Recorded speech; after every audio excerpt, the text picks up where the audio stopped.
Salah satu berita yang menarik pada minggu lalu adalah tragedi yang menimpa di negara Syria atau negeri Sam untuk panggilan negeri ini di era Timur, yaitu jatuhnya korban sekitar 1.000 orang dalam waktu singkat. Di Syria itu terjadi sebuah operasi pembersihan dari rezim yang baru terhadap kelompok-kelompok yang diduga itu adalah para pendukung dari rezim yang lama.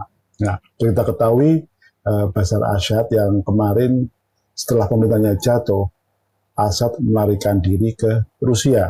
Nah, meskipun dia sudah melarikan diri, tapi kan loyalis atau pengikutnya itu masih banyak juga kan. Seperti kita ketahui bahwa Bashar Assad ini kan mewarisi kekuasaan dari ayahnya yang berkuasa sejak awal tahun 70-an. Awalnya sih Suriah ini negara sekuler ya, karena dipimpin oleh seorang Hafiz Assad yang berlatar belakang militer dan didukung oleh sebuah partai yang bernama Partai Ba'ath. Partai Ba'ath ini juga menjadi pendukung ideologis dari Saddam Hussein. Dan itu memang eranya satu seperti itu. Nah, yang menarik di sini, setelah Bashar Assad itu turun, terjadi kekacauan di wilayah Suriah ya. Jadi banyak para pendukung dari rezim baru ini yang dulu menjadi istilahnya korban kekerasan atau menjadi korban pemerintahan Assad, sekarang ini mereka melakukan balas dendam. Nah, yang menjadi petaka adalah ketika ada dua kelompok antara pendukung rezim lama dan pendukung rezim baru itu sama-sama memegang senjata dan akhirnya perang saudara atau istilahnya perang sipil itu tak terelakkan lagi. Yang menjadi korban itu adalah kelompok atau sekte yang selama ini menjadi kelompok yang mendukung dari rezim Assad, yaitu kelompok Alawi. Jadi kelompok Alawi sendiri ini kalau kita perhatikan di pemberitaan adalah suatu kelompok sekte Syiah, tapi mereka memang masih memeluk kepercayaan yang sama dengan umat Islam pada umumnya, tapi mereka punya jalan sendiri lah gitu. Saya nggak tahu persis karakter dari kelompok ini. Yang jelas mereka bukan dari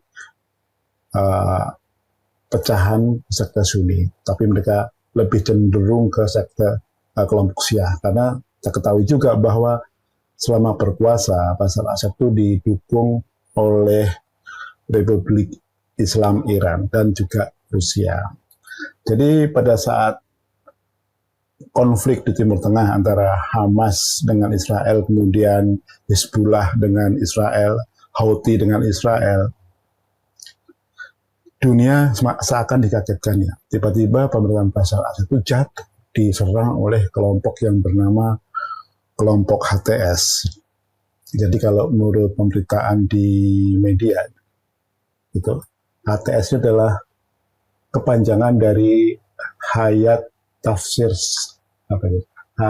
Hayat Tahrir Al-Sham atau HTS. Ini kepanjangannya. Jadi menurut website Counter Terrorism Guide ya.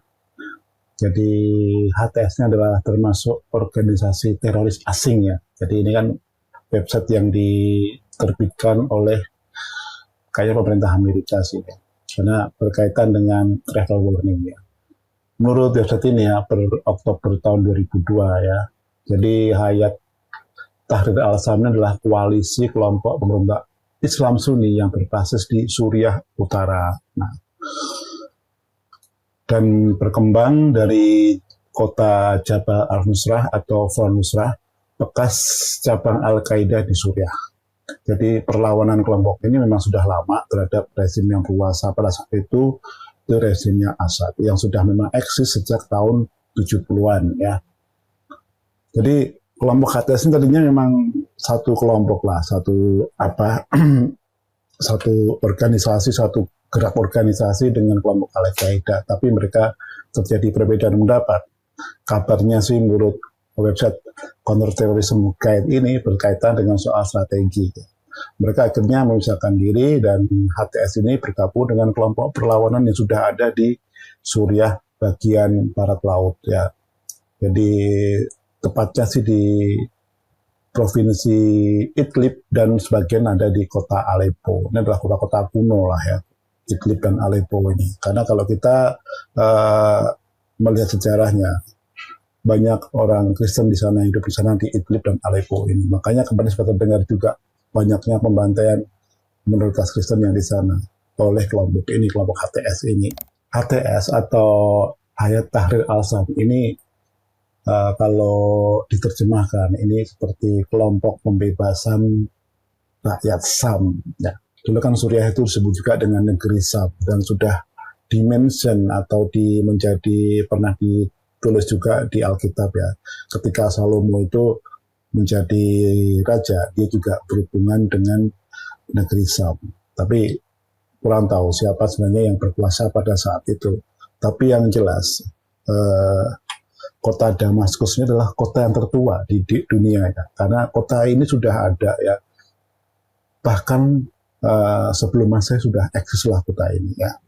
Jadi memang kota yang tua, tapi sejalan dengan perkembangan zaman tidak terjadi suatu perubahan yang peradaban yang signifikan di Suriah ini ya.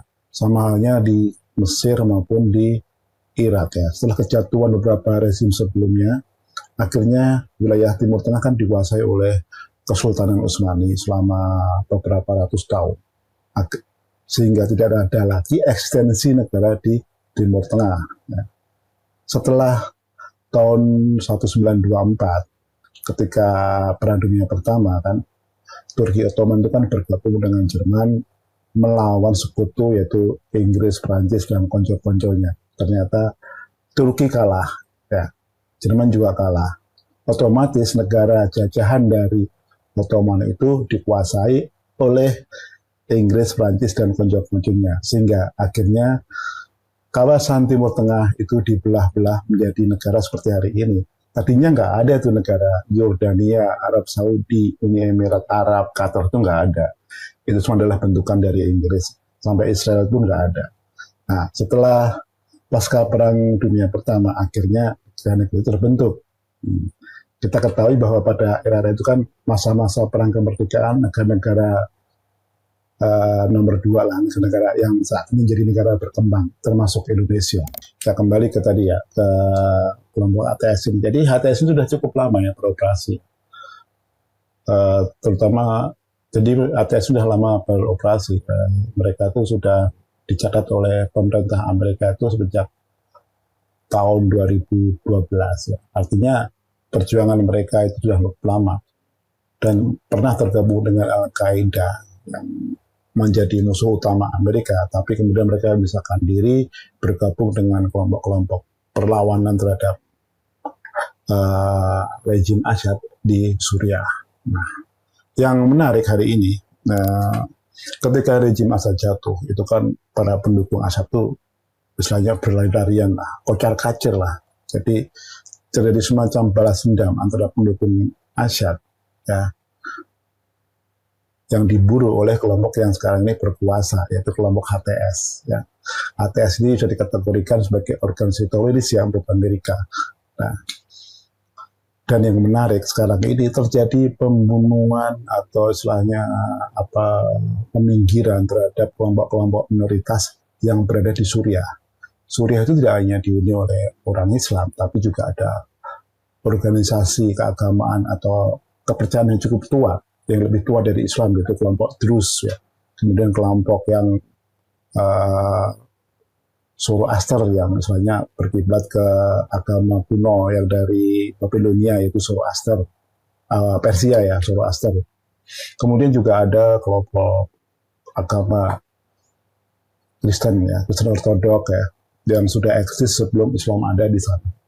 Dan mereka ini sekarang bertaburan kemana-mana, bertebaran kemana-mana karena diburu oleh kelompok HTS. Bahkan kelompok Alawi yang dulu pernah menjadi pendukung dari Bashar Assad, ini juga cukup khawatir ya. Mereka sampai meminta dari bekas musuhnya, yaitu Israel, untuk dilindungi. Padahal kita ketahui dulu ketika Bashar Assad itu berkuasa, itu ada perang dingin antara Israel dengan Suriah ya. Tapi ketika Suriah jatuh, justru para pendukungnya ini ketakutan, mereka minta perlindungan ke bekas musuhnya.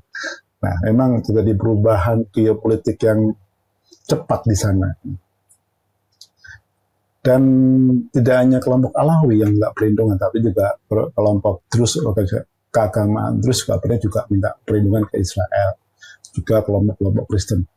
Karena HTS ini yang kabarnya juga akan menerapkan hukum syariah di sana dan akan dijadikan Suriah itu akan dijadikan negara Islam seperti Afghanistan gitu. Karena memang basicnya HTS ini kan dari pecahan Al-Qaeda, mereka akan buat misi-misi hukum-hukum Islam menjadi panduan dalam mengatur negara Suriah yang baru. Pertanyaannya apakah Suriah ini akan bertahan atau enggak ya? Karena kalau mereka tidak mendapatkan dukungan yang cukup kuat, misalkan dari Rusia ya, yang pernah mendukung Bashar Assad, itu nggak akan mungkin bertahan juga. Karena sekarang ini negara seperti Rusia sendiri juga sudah sibuk dengan persoalannya di Eropa. Ya. Kemudian kalau mereka juga nggak akan mungkin bergabung dengan didukung oleh Iran, karena Iran adalah pendukung rezim yang mereka jatuhkan. Kemana mereka akan berkiblat, ya kita juga belum tahu. Tapi yang jelas sekarang ini Israel juga masih melakukan namanya serangan yang bertubi-tubi terhadap basis-basis dari pemerintahan Bashar Assad di masa lalu.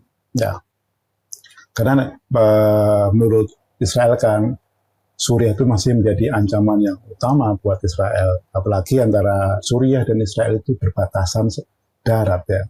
Kalau kita pernah mendengar dataran tinggi Golan, itu adalah perbatasan antara Israel dengan Suriah.